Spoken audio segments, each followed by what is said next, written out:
How to delete a Telegram account immediately. Hello everyone.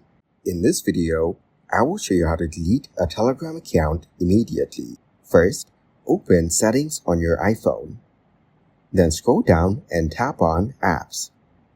Now scroll down and tap on Telegram to check the app settings.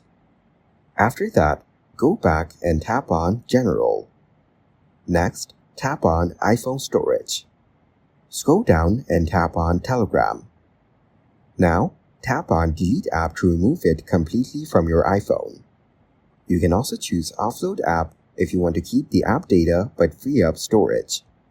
Then, go back to your home screen. Press and hold the Telegram app. When the options appear, tap on Remove App. Finally, tap on the Delete app to confirm. This will delete the Telegram app from your iPhone.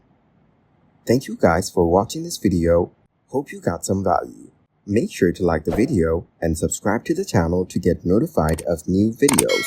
See you in the next one.